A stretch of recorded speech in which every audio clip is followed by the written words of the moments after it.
Greetings and welcome to the another episode of Business Talk podcast. I am your host Deepak. Let's dive in. I am delighted to welcome Professor Nishith Prakash, Professor of Public Policy and Economics at Northeastern University, Boston, with a joint appointment in the School of Public Policy and Urban Affairs in the Department of Economics. He also serves as the co-director of the Global Action for Policy Initiative at Northeastern University. Before joining Northeastern University, Dr. Nishith served as an associate professor of economics at the University of Connecticut Stores, holding a joint appointment with the Department of Economics and Human Rights Institute. Professor Nishith is a development economist whose research centers on strengthening human capital in low-income countries. His work spans development economics, political economy, public policy, education, and behavioral economics with a strong emphasis on how government policies shape inclusive growth. He brings methodological expertise in randomized control trials, large-scale field surveys, and the analysis of administrative and observational data. Professor Nishith has collaborated with a wide range of partners from education and health departments in Bihar, Nepal, Zanzibar, and Zambia to police forces across Indian states, the Ministry of Home Affairs, and global institutions like the World Bank.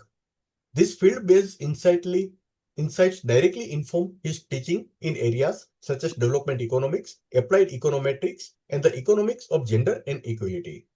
Through his scholarship and teaching, Professor Prakash continues to influence development thinking and inform policy grounded in rigorous evidence. His research has been widely covered in both academic and popular media, including The Economist, BBC, Financial Times, The Hindu, The Indian Express, Forbes, and the World Bank Development Impact blog.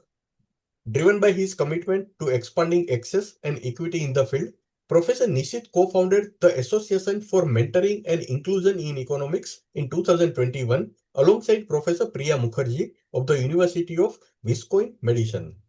This association is dedicated to fostering mentorship and inclusion for PhD students in economics and related disciplines.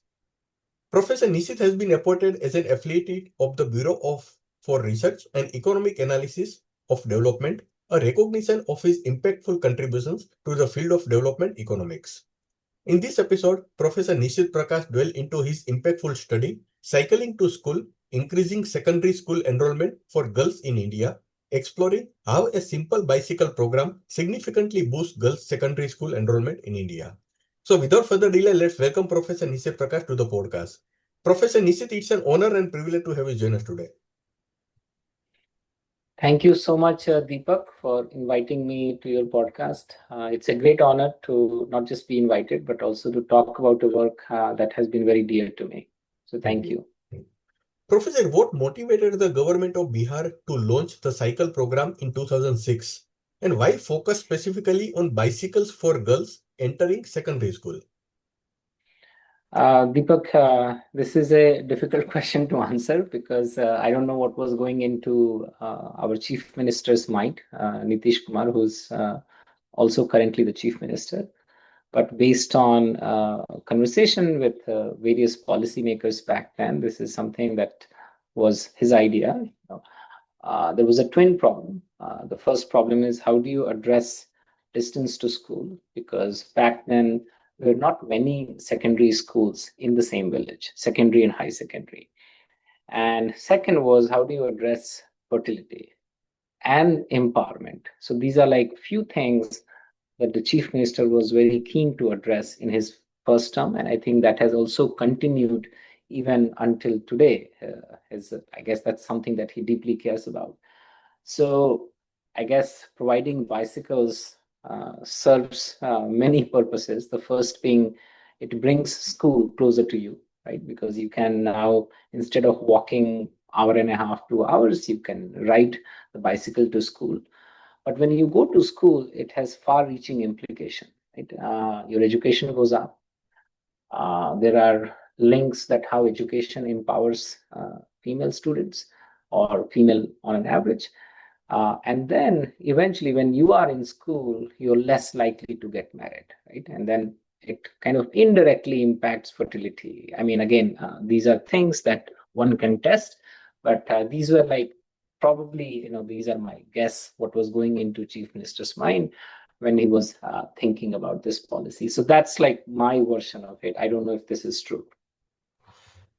Can you walk us through the triple difference methodology used in your study and why it was necessary to include both boys and the neighboring state of Jharkhand as comparison groups? Once again, this is a very technical question, and I should point out to your audience that this method, I'm happy to explain the method, and I'll try my best to explain it clearly. But there's actually a video that has been made by International Growth Center, which is also on my website. If you kind of Google something called Cycle to School, Nishith Prakash, International Growth Center, that video actually comes. They have done a great job in explaining this. So, when we started thinking about estimating the impact of the program, and I mean like a causal impact of the program, it's very hard, right? Because the state decided to just roll out this program in the entire state. So you don't really have a counterfactual. So in a very ideal scenario, like what I have also done a follow-up work in Zambia, we did a randomized control trial where certain schools got the bikes and certain schools did not get the bike, but the assignment was random. That allowed us to kind of study the causal effect of the program. Now, in the context of Bihar, you cannot do this because this is how policies are made. You have a policy, it's rolled out in the entire state or every district. Sometimes states decides to do in phase wise. And when you have a phase wise, you can still think about coming up with a counterfactual. But in this case, there is no counterfactual, right? It's rolled out around end of 2005, early 2006 in the entire state. That kind of forced us to think about how do you kind of disentangle the effect of the bicycles from everything else that was going on. And if you remember, back then, the state was going through lots of changes. There was a very rapid investments in kind of roads, infrastructure, and law and order. So how do you disentangle these things and say this is the effect of the bikes and nothing else? So that's where you start thinking about what can potentially act as a counterfactual, right? So here there are a few counterfactuals. First, you have girls who are currently in grade 10, right? When I say currently means back then when the policy was launched, they are in grade 10, which means they missed out on the policy. The policy was for girls in grade 9. So the girls who are transitioning from grade 8 to grade 9, and grade 8 is the end of the middle school, grade 9 is the beginning of the secondary school, right? So that's the transition that the chief minister was trying to address. So then you have girls who missed out, they're in grade 10. So that becomes your first counterfactual. Then the second is boys. What about boys? Like the boys have, access to same schools, kind of like you have differential investments in the household because of the gender bias, but you still have, boys had access to the same schools, same roads, law and order, things like that. So they act as like your second counterfactual, not perfect, but they do a good job. Now, where Jharkhand comes into play is really important. So when you just use older girls and boys as a counterfactual, that's your double difference, right? And when you estimate the effects are roughly, I think, 9 to 10 percentage point increase. So then what you do is you test for something that we call as parallel trend. What it means is in the absence of the program, would this group, which has been impacted by the program and your counterfactual, would have behaved the same way, right? That's the key. It's actual statistical test. We did the test and we realized that actually, no, that's not true. I mean, half of the increase would have happened anyway. So out of 9 or 10 percentage point, half of the increase would have happened no matter whether this program was launched or not. So how do you kind of take that out from your estimate or your what you have calculated?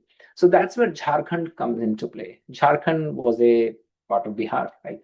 So you can say in many dimensions, it wouldn't be like very different. I know, you can talk about terrains, you can talk about tribal population, but by and large, it's not as if Jharkhand is kind of an alien state. It's not Kerala, right? It's not Andhra Pradesh. It's not Telangana. So we use Jharkhand as the third counterfactual. So what we do is as I told you, half of the increase would have happened anyway. So when you include Jharkhand, it kind of takes away that trend. And then what you're left is your triple difference. And again, you have to do a parallel trend test again. And when you do the parallel trend, you're like, okay, this is actually working out well. And that's how you have older girls, boys, and the neighboring state as the three difference, which is the triple difference. Dr. Nishith, your findings show a 30% increase in age-appropriate enrollment for girls and 40% reduction in the gender gap. What do these figures tell us about the power of low-cost mobility interventions? So, Deepak, what you have to keep in mind is when this program was launched, the baseline level of enrollment for girls was low. Right? So that's why I know that in the paper we talk about cost effectiveness. So that's why it's kind of quite cost effective because the effect size is high. Right? So 30 to 40%, 30%, it's like 30 to 34%. In fact, it's much higher if you look at the distance. So for certain distance, these numbers are actually much higher. But if you look at the average, it's around 34% increase in age appropriate enrollment for girls and 40% reduction in gender gap in enrollment. I mean, it tells you that it was it was very effective.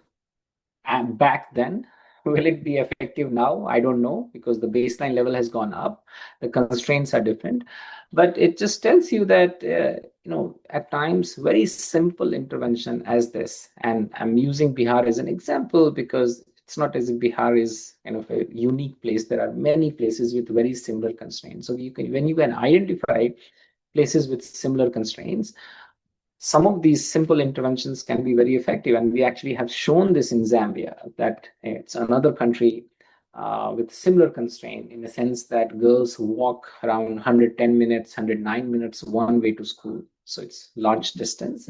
Although the enrollment is not very low. So in Bihar, when we started working, the girls' enrollment was anywhere between 17 to 21% for girls. So enrollment in Zambia is much higher. It's in the 90s. So the outcomes are different, the constraints are different.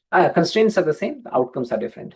So these things can be very cost effective and actually a very powerful tool, because it's not just you are letting them go to school, but it actually does way more than that. How did the distance to the nearest secondary school influence the effectiveness of the program? Were certain types of villages more responsive than others? So the entire story is around distance. So, what we show in the paper, that if you are around anywhere between 0 to 4 5 kilometers from school, it actually makes no difference at the margin. I'm not saying it makes no difference on an average. At the margin, let's say I'm a female student and a school is close by. The bicycle is probably not going to motivate me to go to school if I was not going to school regardless, right? I mean, why would it? There has to be something else that's going on. And if it's too far away, so imagine if I have to ride 20 kilometers, there's no way I'm going to do that, right? So you have this optimal distance that we calculate, somewhere between 5 to 11 kilometers. It's most effective. What it means that if schools are at this optimal distance, slightly far away, not too far away, not too close, it's actually quite effective. It actually works really well. Very similar story even in Zambia. Now, obviously, there are heterogeneities in terms of villages, having school versus not. But what we have shown is the heterogeneity by distance, not necessarily by schools in the village. What we show is if you are very close, no effect; too far away, no effect; and in intermediate distance is where you find bulk of the impact. So we do this slightly differently. But yeah, it's the story is the same. Obviously, if your village has a secondary school, what it means, it will probably have no effect at the margin. If you don't have a secondary school, and if that secondary school is too far away, once again, it will not have an effect. And if it's somewhere between, like, let's say neighboring village, or say two village away, with this distance between 5 to 13 kilometers, you should find an effect. Professor, you suggest that the cycle program might have influenced social norms around female mobility.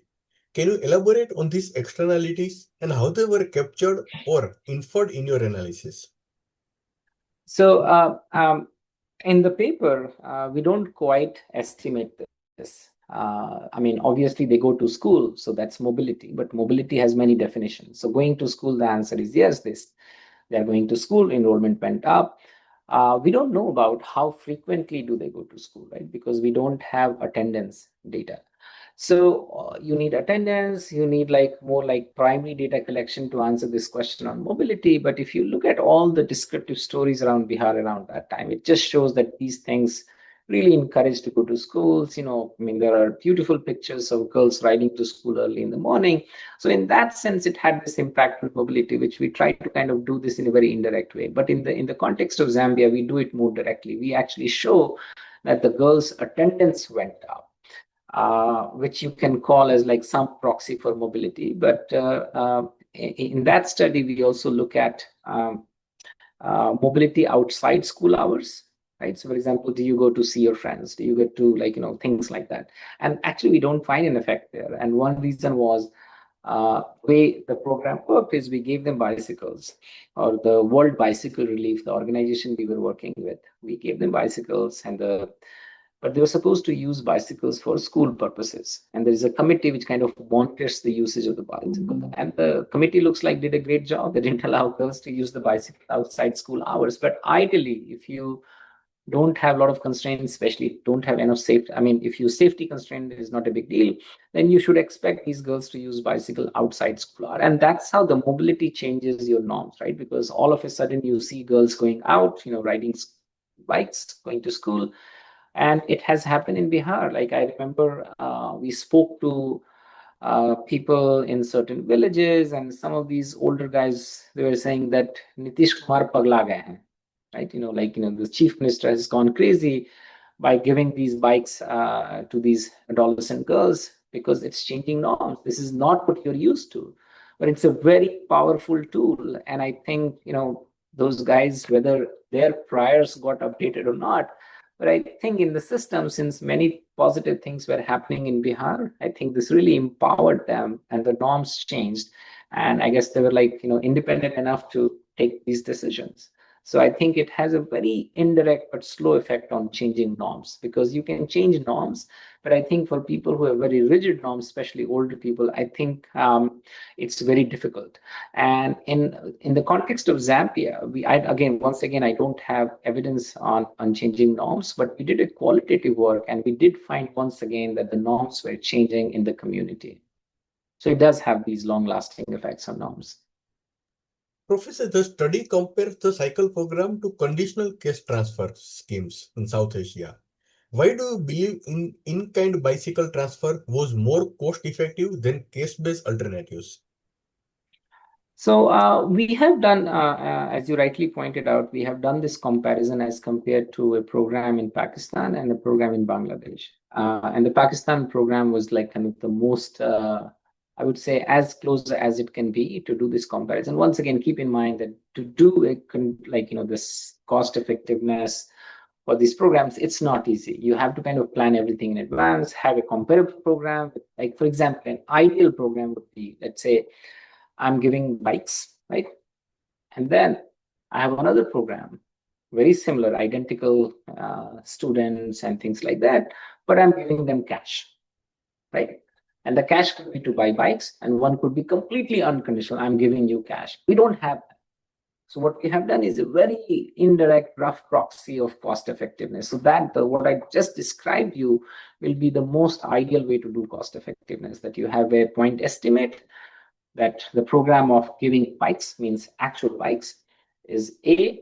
Program of giving cash to buy bikes is B. The program to give just cash and letting kids or kind of households use their agency to do what they want, C. And then you compare A, B, C, and then you can say, oh, this is what it is. We don't have that. So in this particular context, like few things that worked out very well is, once again, the constraints in Pakistan and India. Like, I think the Pakistan program was for middle school.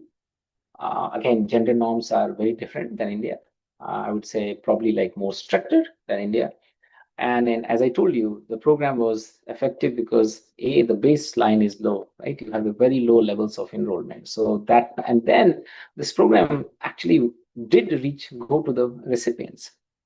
So many times when you have cash programs, the cash are given to the elderly, it could be usually the female member of the households or the male member of the households. Now, is it obvious that the money will go back to the girl child or whoever the target group is. It could be the male child or the girl child. It's not obvious.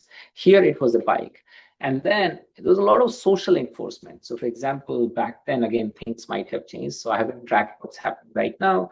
But back then, this was the flagship program. This is like something that the chief minister was just proud of.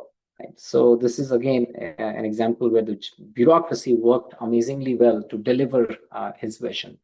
So at a village level, imagine there are like say 10 girl child who are supposed to receive bike. And back then they did not give bikes, they actually gave cash. And I think they're still doing cash. So they're giving cash and assuming that these girls are going to buy bikes, which I think is a big question mark. If you know anything about many developing countries with high levels of leakage, I'm not talking about modern era where the money is directly being sent to their bank account. Like it's almost impossible for me to imagine that I'm giving 2,000 3,000 rupees and the parents are going to give this to the girls to buy bikes. But that actually did happen. There's another paper by my Professor Maitresh Ghatak and Chinmay, who have done some kind of an audit, and they have shown that only 3% of the eligible households did not buy bikes. That's a really low number. So you had a program with a low baseline enrollment, but a program which really was sticking, means it actually went to the recipient. And I think that made the program way more kind of cost effective, or as compared to the many cash transfer program. I think the most equivalent is the Pakistan one. Professor, despite increased enrollment, the program did show a significant impact on learning outcomes, like passing the 10th grade exam. What might explain this disconnect between access and achievement? So what we do in the paper, again, we collected this 10th grade examination data from Jharkhand and Bihar. These are data from all schools, Sarkari schools or the public schools or the government school. And we find two results. First of all, keep in mind that the program is only for grade 9. Program doesn't say, you can keep the bike and not show up in grade 10.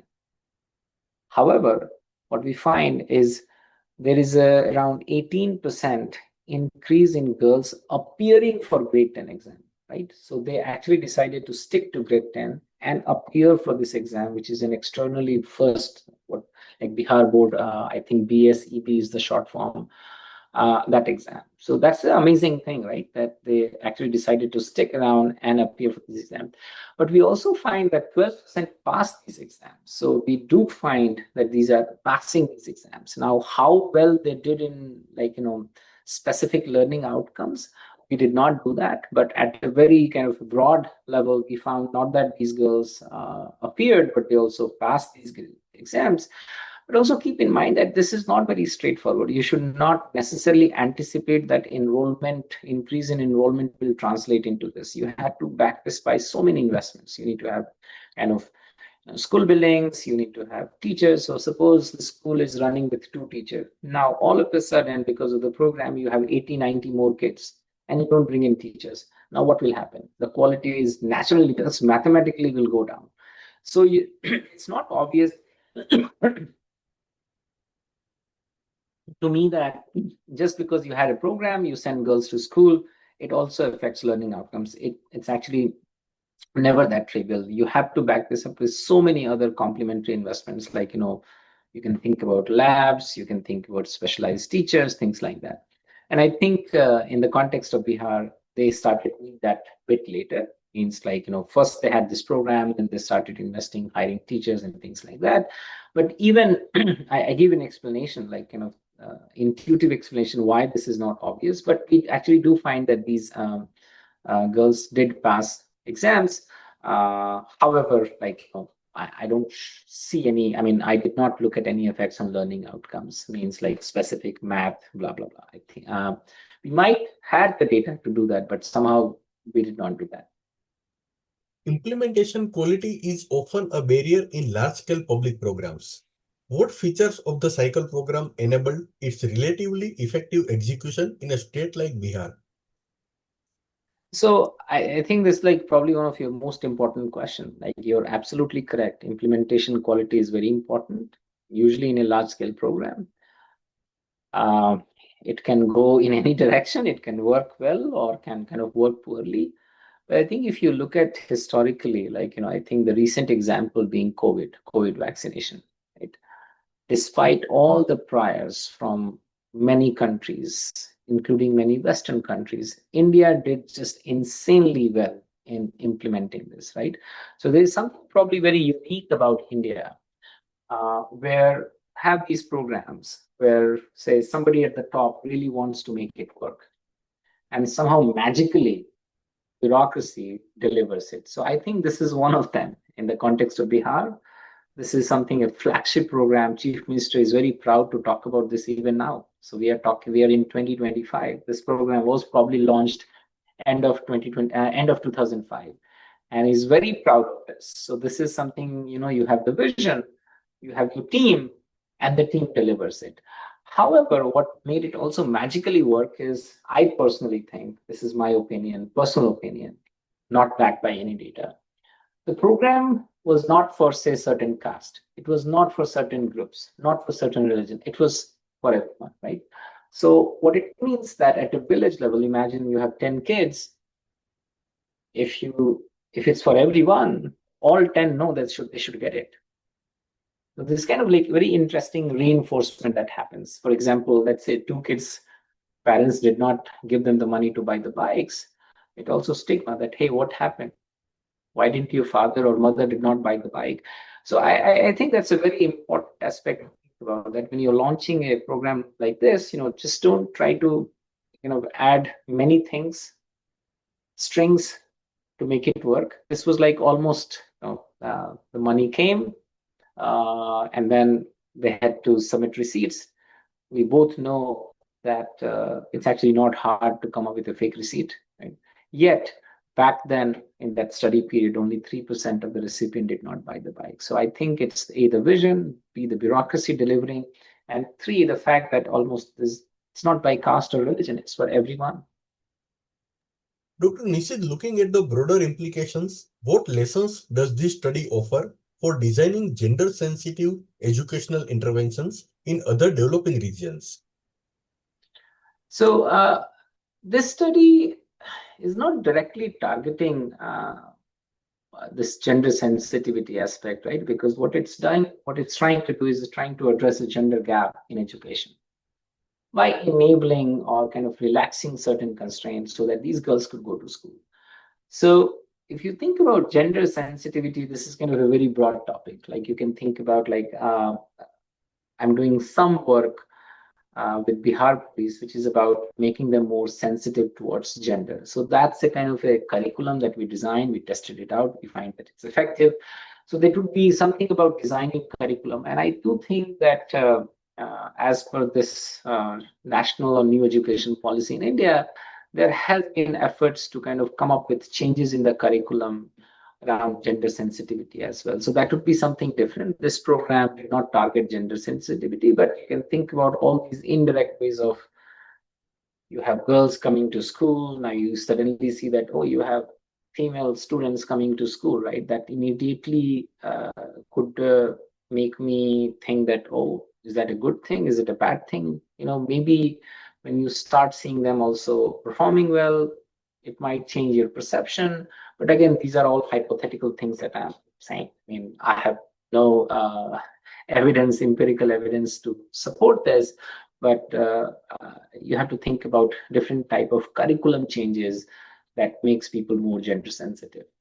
So this program did not directly target. Yeah. Professor Nishith Prakash, my last question. How do you see the role of targeted mobility interventions like bicycles in the larger conversation about girls' empowerment and educational equity? So Deepak, I, at least for you and also for the audience, I want to think about bicycle as just one tool. It doesn't have to be bikes, right? It just have to be, how do you figure out, how do you relax constraint, any distance constraint, safety constraint, so that girls can go to school. So bicycle is just a tool. Like you can totally think of, auto rickshaw. But of course, bicycle has a very interesting component, which, we quote Susan Anthony in the paper that how cycles were so empowering even in the US, like, 100, more than 100 years back. What's interesting is even now, like few years back when we were working in Zambia, even then these girls talked about the same feeling, the fact that they had ownership of this bike and riding the bike to school, that gave them this joy, the sense of independence, which is just like, I don't think any data can capture that. So that's how, first I said that it's bicycle is just one way to do this. I still stick to that. But then there's something very unique about bicycle, which gives them this joy, this independence, this mobility, which directly empowers these girls. And that's an evidence we actually have found in Zambia. We find that riding bicycles to girls not only improves school attendance and dropout, but also has effects on female empowerment. And female empowerment we measure through various things, but broadly speaking, it empowers these girls. So I think I do see an important role, but obviously you don't want to use this policy where the schools are close by, right? This is not just for everywhere. You have to find the right context where distance is a barrier.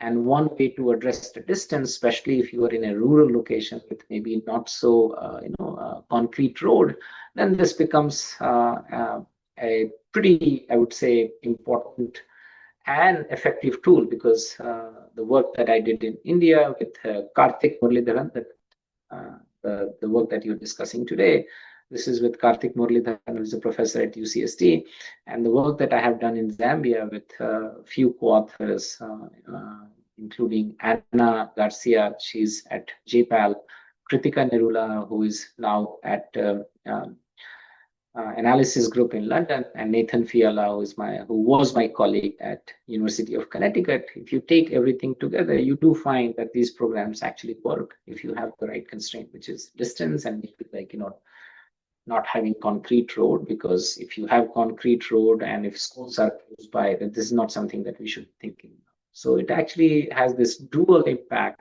on addressing gender gap education, which you can call it educational equity, but also female empowerment. So our paper in Zambia is one of the first one to show that providing bicycles to girls also empowers them. Listeners, that brings us to the end of today's episode. This has been enlightening conversation on how a simple targeted intervention providing bicycles to girls can dramatically improve access to education and help close gender gaps in school enrollment. Professor Nishith Prakash, a research alongside Dr. Karthik Muralidharan, not only offers rigorous evidence but also powerful insights into how policy design can influence behavior, shift norms, and empower the next generation. The cycle program in Bihar is a compelling example of innovation in public policy, combining mobility, safety, and social change. To our listeners, thank you for joining us. We hope this discussion sparked deeper thinking about what it truly means to create opportunity through education, one policy, one pedal at a time. Thank you, Professor Nishith Prakash, for sharing your valuable research with our audience. We deeply appreciate your time and commitment to advancing evidence-based policy. Thank you so much. So thank you so much, Deepak, and thank you for everyone who is listening to this and the podcast. Thank you.